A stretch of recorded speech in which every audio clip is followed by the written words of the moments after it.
Esta é a Zona Franca do 24 Horas, esta semana com o Carlos Eduardo Reis, que está acompanhado pela deputada do PS, Eva Cruzeiro, e pelo deputado Chega, Francisco Gomes. Estamos a poucas horas do fim de uma campanha eleitoral que prometia ser histórica.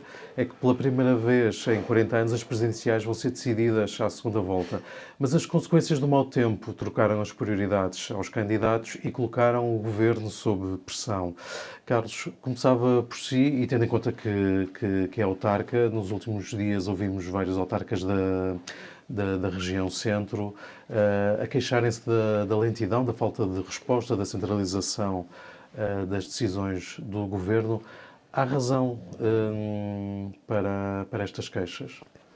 Olá a todos, é um gosto especial estar aqui hoje com a Eva e com o Francisco, cumprimentá-lo também a si, Rui.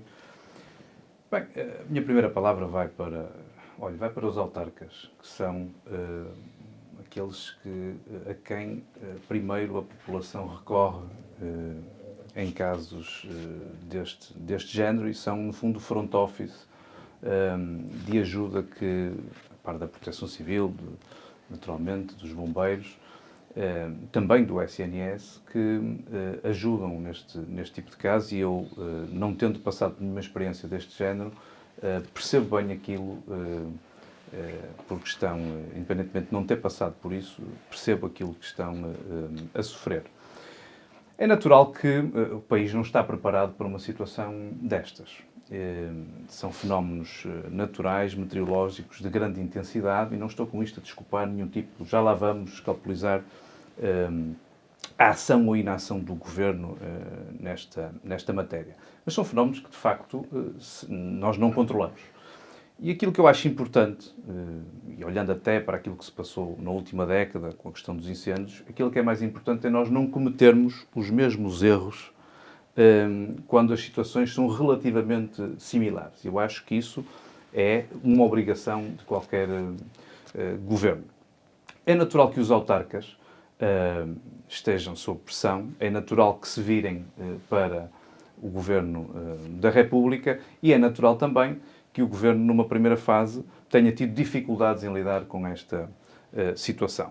Porque é muito complicado e temos que nos pôr nos sapatos das pessoas que estão sem eletricidade, sem água, uma parte significativa também sem teto, e aquilo que é mais, enfim, alarmante é muitas vezes sem horizonte de resolução do problema, e, portanto, isso é aquilo que nos deve preocupar. É natural que nem tudo correu bem e que isto ainda vamos a meio vamos quase no início do problema e a meio desta pressão meteorológica que nos dizem que termina mais ou menos no final desta semana ou no fim de semana. E, portanto, há um problema infraestrutural que é difícil de resolver, e por aquilo que vou lendo, não sou nenhum especialista, no caso da energia, não é? Com ventos fortes, com rajadas que não são típicas do nosso país, levaram consigo muita da infraestrutura que serve a nossa rede de energia e também de telecomunicações, e que isso é uma dificuldade adicional para a reposição desses meios, mas há toda uma outra parte que é aquilo que mais me preocupa, que é o apoio, a assistência às pessoas nesta primeira fase, e eu acho que é aí que o Governo não pode falhar e provavelmente é aí que os autarcas têm mais queixas. Portanto, duas ideias-chave. A primeira, de que temos que nos preparar melhor para estas situações. Eu não acho que isto seja não corroboro aquilo que a Ministra da Administração Interna disse, que isto é uma aprendizagem coletiva. Nós estamos a socorrer as pessoas. Temos que tirar naturalmente ilações sobre esta situação que estamos a viver, mas nós não podemos estar à mercê de experimentalismos. E, portanto, há uma reação imediata a nível económico, e essa acho que foi positiva, que o Governo tomou, dando também, tentando acalmar de determinada maneira os poderes locais, mas essa segunda nota que é importante, que me preocupa mais, é de facto a assistência às pessoas, aqueles que estão sem energia, sem água, sem teto e que têm que ter um horizonte de resolução do problema rapidamente. Eva, e que avaliação é que faz da ação ou da inação do Governo nesta matéria? Bom, obviamente é negativa e não tinha como ser diferente. Nós sabemos que quando falamos em catástrofes naturais, e por exemplo, referiu os incêndios, não dá para vir com um discurso, digamos que populista até, a dizer não, podia-se ter evitado, podia-se ter feito. Nós, quando estamos perante uma catástrofe natural ou um incêndio que começa do nada e que se expande a uma velocidade quase que impossível de travar em alguns casos, dependendo da região e da demografia, enfim, da área, nós sabemos que é muito difícil de nós prevermos os danos que vão ser causados. Mas neste caso, e no caso desta catástrofe em particular, havia um aviso que foi, parece-nos, ignorado, ou as pessoas não foram informadas daquilo que podia ser a dimensão desta catástrofe. Este começa, para mim, por ser logo o primeiro erro.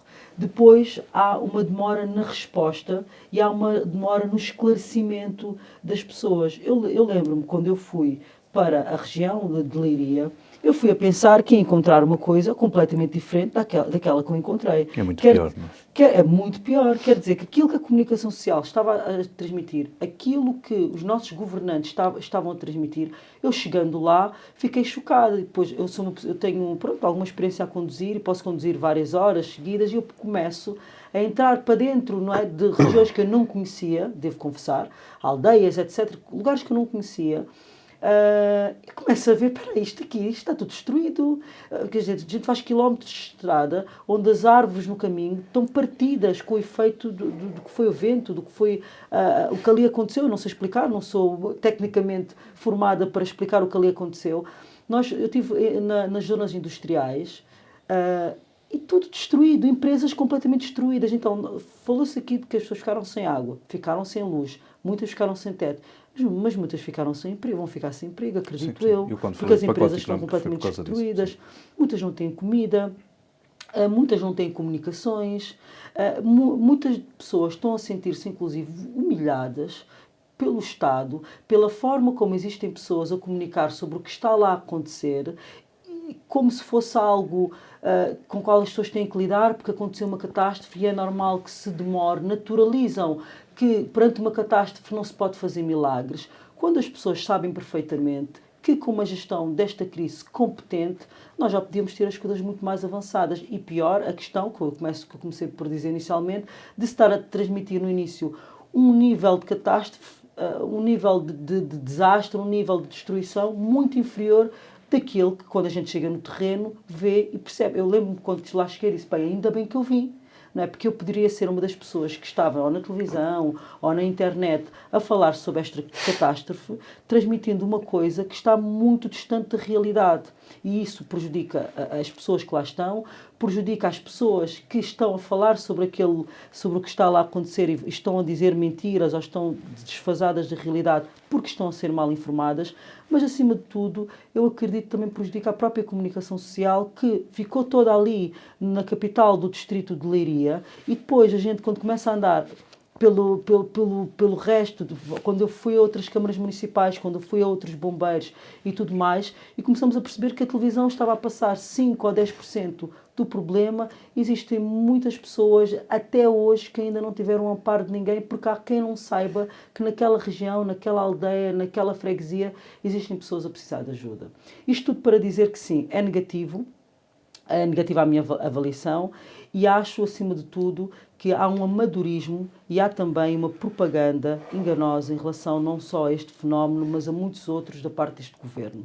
Acho que a comunicação que este governo tem feito em relação a muitas temáticas no nosso país tem sido prejudicial porque tenta-se passar uma impressão das coisas que não é a real. E a mim parece-me que é propositado, parece-me que é para esconder a incompetência de gerir certos fenómenos que nós temos na nossa sociedade, muitos deles que são de facto preocupantes, mas que com a comunicação que este governo faz, ou parecem mais preocupantes, parecem mais graves, ou parecem menos, porque é do interesse de quem nos governa gerir dessa forma a comunicação naquele caso em particular, e neste caso estamos a falar de catástrofe, mas podemos falar de outras coisas que nós temos estado a discutir no dia-a-dia na nossa sociedade e na política no geral. Uhum.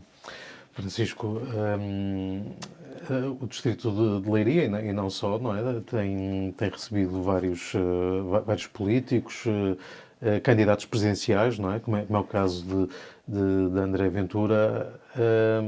Não será também uma forma de aproveitamento político da situação que se está a viver lá, ou serve para dar visibilidade aos problemas que se estão a viver no terreno?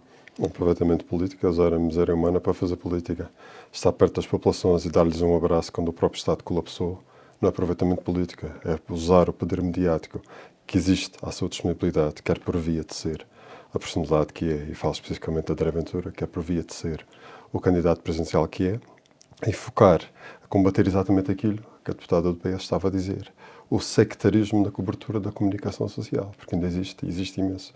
Agora, relativamente à questão de fundo em si, o que nós temos testemunhado ultimamente, nos últimos dias, tem sido literalmente o colapso do Estado. E é um colapso inaceitável a vários níveis. E há análises que se podem fazer aqui, independentemente de cores partidárias, e creio que esta é uma delas. É difícil compreender um Estado que leva quase metade do que nós ganhamos em rendimentos por via de impostos e não consegue consertar telhas de casas quando aparece a tempestade. É difícil enfrentar um Estado e aceitar um Estado que tem milhões para darem a ajuda externa à Ucrânia, que é uma casa válida, que tem capacidade para perdoar dívidas a antigas colónias, que tem milhões para dar a pessoas que escolhem não trabalhar e fazer vida de café, mas não há recursos para apoiar quem precisa neste momento. É difícil aceitar um Estado na qual os dirigentes máximos têm tido uma série de declarações muito infelizes. Estou-me a lembrar, por exemplo, um primeiro-ministro que diz que lamenta a perda das pessoas que não conseguiram evitar morrer, nestes termos. Uma ministra da Administração Interna que diz que não fala porque está a trabalhar em contexto de invisibilidade perante áreas nas quais ela é responsável máxima e tem a obrigação de dar explicações aos portugueses.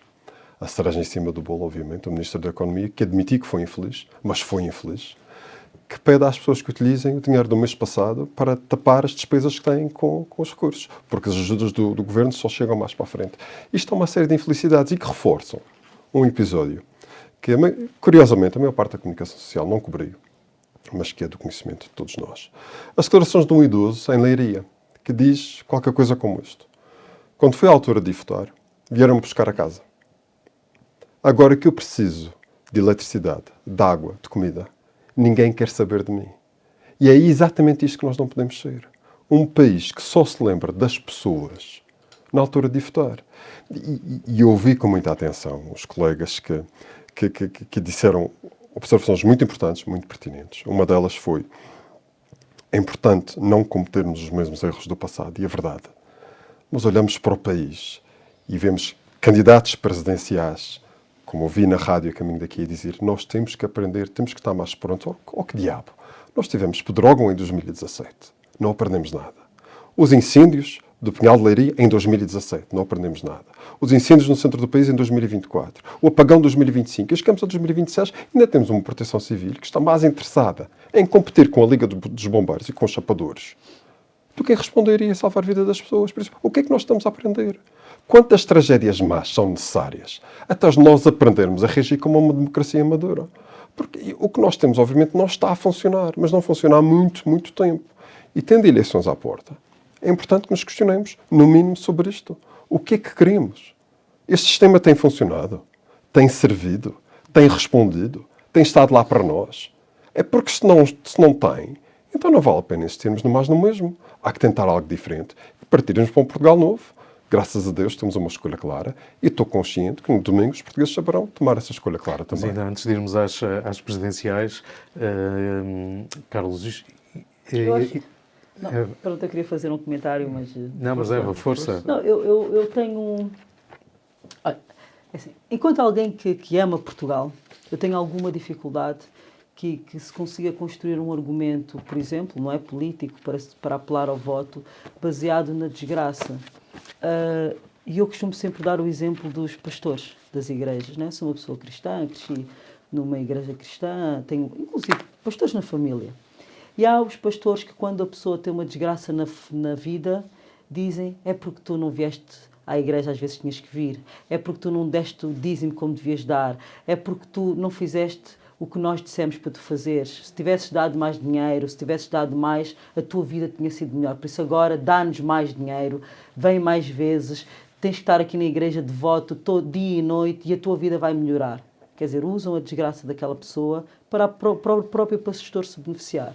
E existem os pastores, quando a pessoa está com uma desgraça, dão um ombro amigo, transmitem esperança, falam da fé, falam do amor ao próximo e estão ali como grandes conselheiros e como pessoas para apoiar aquela pessoa que está mal. São duas abordagens completamente diferentes perante alguém que está com problema. Eu não quero criticar, não é? O que foi dito pelo meu colega deputado, que é um deputado muito enérgico e que constrói também sempre aquilo que diz de uma forma que eu considero bastante racional e é a sua posição e eu respeito-a, mas eu acho que neste momento de desgraça nós estarmos a fazer este discurso, não digo que a usar, mas a usar esta desgraça para dizer este é um bom motivo para nós mudarmos o país, eu acho que isto não é produtivo. Eu acho que se o meu colega e qualquer outra pessoa a nível da política quer incentivar as pessoas à mudança, que seja por aquilo que têm para propor e não utilizando a desgraça, a dor das pessoas para fazer este apelo. Eu acho que não é produtivo. Eu acho que não é para quem gosta de Portugal e para quem ama Portugal. Eu acho que esta forma não é a melhor forma de apelar ao voto e acho que não consigo ficar indiferente, não é? Ao que o meu colega acabou de fazer e não fazer aqui também um repto a dizer que quem for votar no dia 8, que vote por causa daquilo que os candidatos estão a apresentar, porque acredita naquilo que pode ser Portugal, tendo em conta aquilo que são as propostas de Presidente da República que as pessoas estão a apresentar. E que a desgraça que está a acontecer é algo que eu já fiz aqui, temos que criticar, de facto, mas não é o que nós temos que melhorar que nos faz ter que desistir de todo o projeto de país que nós temos. A democracia tem falhas, de facto, mas nós temos que melhorar a democracia, temos que melhorar este regime, temos que melhorar este sistema, não temos que o abandonar por causa das falhas que ele tem, porque nas 20% ou 30% de falhas que nós possamos ter, ou menos, ou mais, não sei, existem muitas coisas que nos últimos 50 anos nós conquistamos neste país e das quais nós não queremos abdicar. Então, muita atenção a este pormenor, porque eu pessoalmente não consigo me rever nesta postura de que está tudo mal e precisamos de uma proposta e de um país novo, como se tudo aquilo que nós temos não tivesse coisas boas, das quais nos orgulhamos e as quais queremos manter e valorizar. Isto exige resposta, certo? À qual eu tenho direito, certo? E é exatamente por Mas amar... não sinta como um ataque o que eu acabei de dizer. Não sinto. Tá Não bem? pessoalizo nada disto. Relativamente, e são palavras positivas e palavras importantes, e é exatamente por amar Portugal, que é impossível olhar para este país, e quem gosta dele, verdadeiramente gosta dele, percebeu que isto não dá. Mais do mesmo não dá. E não é usar a desgraça alheia, é exatamente olhar para o ponto em que nós estamos.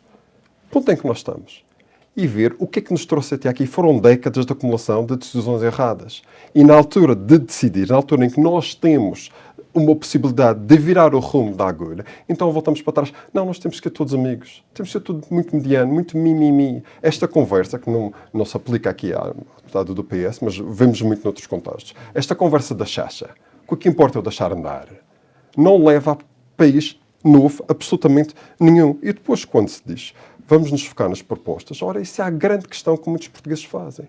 Porque têm seguido as eleições presidenciais e ainda não perceberam absolutamente nada do que António José Seguro defende. Não defende, ele está a ser carregado num andor pela comunicação social e pelos apaniguados do sistema até à presidência da República. Porque ideias, projetos, noções para Portugal, nada. Temos todos de nos sentar à mesa. Isto vai correr tudo muito bem. Temos todos de ser muito elegantes. Ora, há uma coisa que nós concordamos.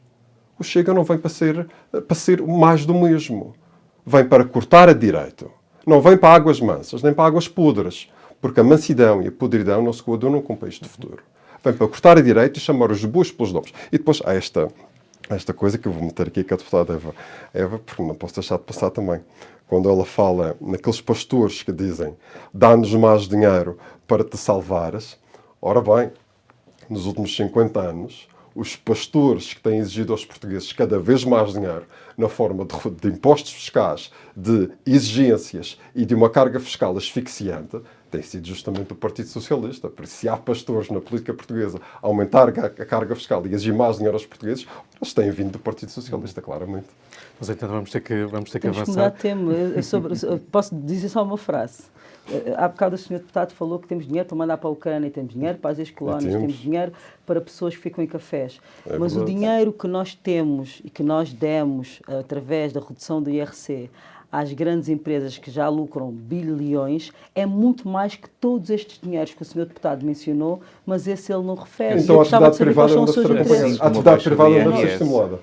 Assim como a baixa Sim, do tudo IRS. bem. Não, mas eu, Não, mas, então, não, O não, PS confirma que é contra a baixa de impostos. Não, Claro não está. sou contra a baixa de Contra a impostos. redução do IRC. Obviamente que eu não sou contra a baixa de impostos, até porque eu sou a favor da baixa do IRC para empresas que subam os salários dos seus funcionários e que reinvistam parte dos lucros na economia, que é o que está no programa do Partido Socialista Mas das tem últimas esse eleições registro, que legislativas. receberam Nós temos benefícios isto no nosso fiscais, programa. não estão a criar emprego. Nós temos isso no nosso programa. O que dizem os estudos é que Mas não esse tipo de, implementam. de baixa feita da forma Mas não como foi implementam. feita aqui em Portugal não faz com que haja um crescimento da economia, nem que haja salários a aumentar. É o que dizem os estudos. Eu sou académica e eu gosto de falar com base naquilo que leio. Eu não tenho... salários a aumentar. Vamos ver no futuro se no nosso caso, A no nosso Eva tem país... que convir, Não, mesmo vamos- no vosso vamos- governo, o salário... Aumentaram, sim, mas o já estavam a aumentou, aumentar, o nosso salário independentemente médio desta redução está ou não. a convergir mais que a Já Europa. estavam a aumentar, independentemente desta redução ou não. Então, espero que estejamos todos saudáveis para nos próximos anos podermos falar sobre este tema com mais atenção, analisando depois os dados daquilo que foi a evolução da nossa economia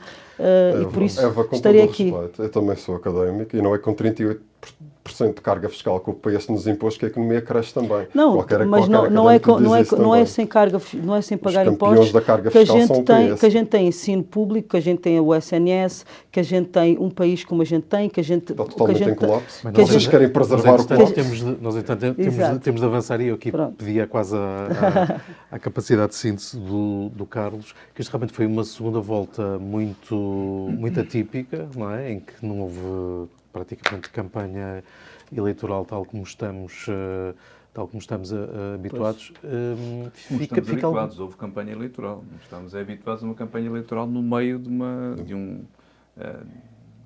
uma tragédia desta dimensão, porque os políticos, os candidatos, continuaram a estar no terreno, a falar para a comunicação social e, portanto, de determinada maneira. Podemos não lhe chamar campanha, mas é muito importante perceber, e aí também ajuda ao voto, de que forma é que cada candidato reage perante esta tragédia. Claro. E, portanto, nós sabemos que temos duas propostas completamente diferentes para votar no domingo. E é essa a avaliação que eu espero que os portugueses façam.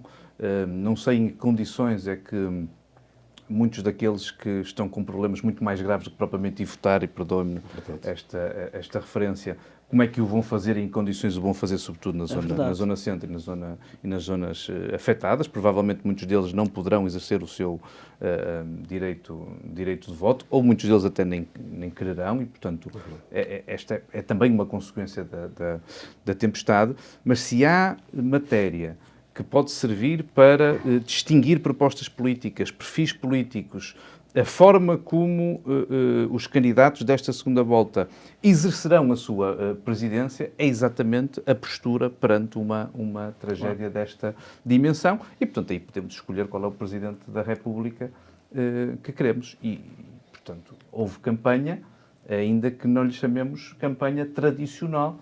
Houve presença no terreno, o Governo também com a sua presença, mas a governar e, portanto, fora um bocado deste registro eleitoral para a segunda volta. Desculpe, sobre alternativas de voto, de como as pessoas podem votar naquela região, ainda não ouvimos ninguém dizer nada. Não, eu estou certo que vão, Pois, mas já sobretudo estamos os autarcas há que vão poucos dias a do dia da encontrar votação e não soluções, ouvimos ninguém dizer nada. soluções Quer para dizer, isso, mas temos que eu já estou à convir espera que no é- dia 8, que é muito depois estejamos todos a difícil. discutir na televisão o facto de haverem pessoas que não conseguiram votar porque não haviam condições por causa da catástrofe, quando nós temos estes dias todos para poder arranjar uma solução. É natural que não só na zona centro ou nas zonas afetadas haja uma participação Não, mas mais aí é pior, pequena não é? do que houve anteriormente, porque há Não, muitas pessoas que não saem de casa, não é? Admito que isso também possa prejudicar esta segunda volta. Já viu o argumento mas já vimos o argumento que pode vir a ser utilizado. Quer dizer, eu acho que é grave. Nós eu sou insuspeito de dar argumentos ao governo para se defenderem. Pronto, sim, mas parece que eu acho que é uma questão de bom senso e falo da minha região. Eu, se tiver um dia, como tem estado em algumas zonas do país, nós vamos ter uma participação mais, sobretudo na faixa mais idosa, vamos ter uma participação menor. Agora, eu quero que participe toda a gente, estou certo que o Governo providenciará as condições necessárias, e sobretudo os autarcas, para se poder aceder ao local de voto. Agora, não é o que parece que está a acontecer neste momento. Ainda faltam alguns dias e, portanto, vamos agora... Carlos, e uma questão para uma resposta rápida. Quando depois passarmos esta fase, é necessário uma remodelação do Governo? Ou seja, e aqui refirmo à saída da Ministra da Administração Interna, Maria Luísa Amaral. Respondo rapidamente a isso. Acho que não é em cima de situações deste género que se devem fazer remodelações nos governos, não é em cima nem de tragédias, nem de situações em que há mortes a lamentar. Essa reflexão pode conduzir a esse resultado final, mas essa reflexão deve ser feita com a serenidade que este tempo não permite. E, de facto, a Ministra da Administração Interna, nós precisamos de um Ministro da Administração Interna com um perfil diferente e que comunique melhor. Não estou com isto a desqualificar a atual Ministra da Administração Interna, estou a dizer que para aquele cargo é necessário alguém com um perfil diferente. Eu, mais claro, não podia ser. Remodelação, não já. A Ministra não esteve à altura dos acontecimentos. Bem, portanto, chegamos à parte final do programa, não é? Em que vos desafio, no minuto, a deixarem uma proposta, uma sugestão, uma ideia que não tínhamos falado aqui no programa. Francisco. Em vez de uma proposta, vou deixar um conceito. Pode ser uma palavra. Coragem. Coragem para fazer frente a um Portugal que não se quer mais do mesmo. Coragem para vencer a lama da mesmice. Coragem para vencer a conversa das chachas, as promessas vãs, os abris que cantam, mas que nunca chegam, as promessas nunca concretizadas. Coragem para fazer frente a quem defende a democracia, mas que não gosta quando a democracia funciona, ou seu contrário. Coragem para defender quem nós somos, os nossos valores, os nossos princípios, a nossa herança, a nossa identidade. Coragem para amar Portugal, mas não ficando no sofá e indo lutar por aqueles que querem construir um Portugal novo. Carlos.